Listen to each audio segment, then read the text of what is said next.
اعوذ باللہ من الشیطان الرجیم بسم اللہ الرحمن الرحیم۔ شروع اللہ کے نام سے جو بہت مہربان نہایت رحم والا ہے۔ السلام علیکم بھائیوں اور بہنوں، محمد اظہر ٹی وی میں آپ سب کو خوش آمدید۔ اس چینل میں ہم آپ ناظرین کو اسلامی معلومات اور ساتھ ساتھ اسلامی واقعات جو حضرت آدم علیہ السلام سے لے کر ہمارے پیارے نبی تک اور جو بھی اولیاء جنگجو اللہ کے سچے بندے ان سب کی تاریخی واقعات اور معلومات آپ تک پہنچائیں گے۔ تو آئیے ہم اپنی ویڈیو کا آغاز حضرت آدم علیہ السلام سے شروع کرتے ہیں، لیکن ویڈیو شروع کرنے سے پہلے آپ ان سے گزارش ہے کہ اگر آپ کو یہ ویڈیو اچھی لگے تو برائے مہربانی ویڈیو کو لائک کریں اور اس چینل کو سبسکرائب کرنا نہ بھولیں اور ساتھ ہی بیل آئیکن کو بھی دبائیں۔ شکریہ۔ ناظرین، اللہ نے کروڑوں سال پہلے دنیا کو تخلیق کیا اور حضرت آدم علیہ السلام کے ذریعے انسانی زندگی کی بنیاد رکھی۔ جب اللہ نے فرشتوں سے کہا میں مٹی سے ایک انسان بنانے والا ہوں جو زمین پر میرا خلیفہ ہوگا، فرشتوں نے عرض کیا یا اللہ تعالیٰ، وہ بھی جنوں کی طرح زمین پر خون ریزی اور فساد برپا کرے گا۔ اگر انسان کی پیدائش کا مقصد ذکر و عبادت ہے تو اس کے لیے ہم کافی نہیں؟ اللہ نے فرمایا انسان کی پیدائش کا مقصد میں جانتا ہوں، تم نہیں جانتے۔ یہ سن کر فرشتے خاموش ہو گئے۔ جب حضرت آدم علیہ السلام کی پیدائش کا عمل مکمل ہو گیا تو اللہ نے فرشتوں کو حکم دیا اب انہیں سجدہ کیا جائے۔ تمام فرشتوں نے سجدہ کیا، لیکن ابلیس نے سجدہ کرنے سے انکار کر دیا۔ ابلیس فرشتہ نہیں، جنوں کی نسل میں سے تھا۔ اللہ نے ابلیس سے پوچھا تم نے سجدہ کیوں نہیں کیا؟ ابلیس نے کہا میں آگ سے پیدا ہوا ہوں اور آدم مٹی سے، میں آدم سے افضل ہوں تو میں اس کو سجدہ کیوں کروں؟ اللہ تعالیٰ نے اس کی اس نافرمانی کی وجہ سے اپنے بارگاہ الہی سے نکل جانے کو کہا۔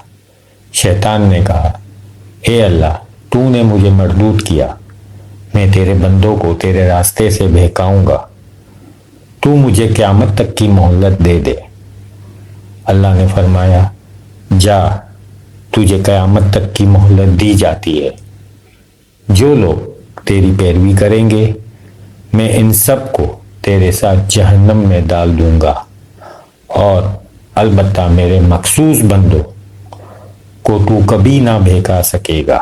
اس کے بعد اللہ نے اپنے خاص حکم سے حضرت حوا علیہ السلام کو حضرت آدم علیہ السلام کی بائیں جانب کی سب سے چھوٹی پسلی سے بنایا اور ان کو حکم دیا کہ تم جا کر جنت میں عیش سے رہو، جہاں تم لوگوں کو نہ بھوک لگے گی نہ پیاس محسوس ہوگی، جہاں نہ گرمی اور سردی محسوس ہوگی، جہاں مرضی جاؤ اور جس طرح بھی رہو، لیکن فلاں درخت کا پھل نہ کھانا ورنہ تم بھی نافرمانیوں میں سے ہو جاؤ۔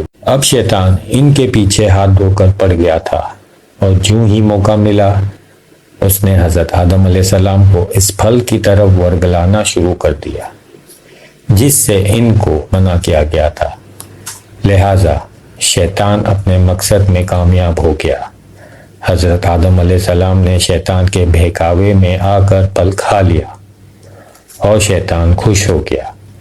شیطان کو خوش ہوتا دیکھ حضرت آدم علیہ السلام سمجھ گئے کہ ان سے غلطی ہو گئی ہے۔ اسی دوران اللہ تعالیٰ نے ان کو پکار کر کہا اے آدم، کیا میں نے تم کو اس درخت کے پاس جانے سے منع نہ کیا تھا؟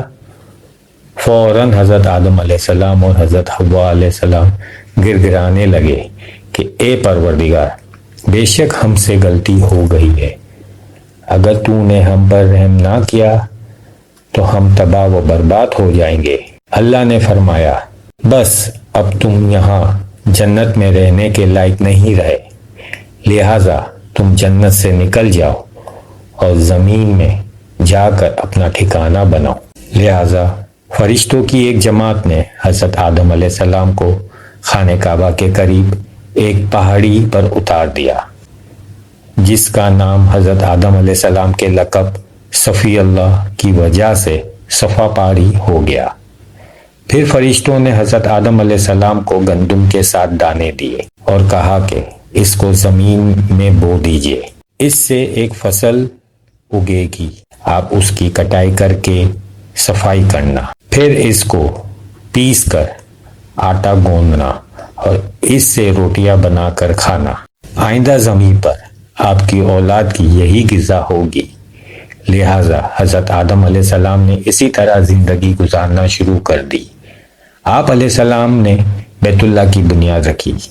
آپ علیہ السلام کا نام قرآن پاک میں 25 مرتبہ آیا ہے۔ اس کے بعد حضرت آدم علیہ السلام اور حضرت حوا علیہ السلام کے یہاں اولاد کا سلسلہ بھی شروع ہوا۔ اللہ کے حکم سے اماں حوا کے یہاں ہمیشہ جڑواں بچے پیدا ہوتے تھے، ایک لڑکا اور ایک لڑکی۔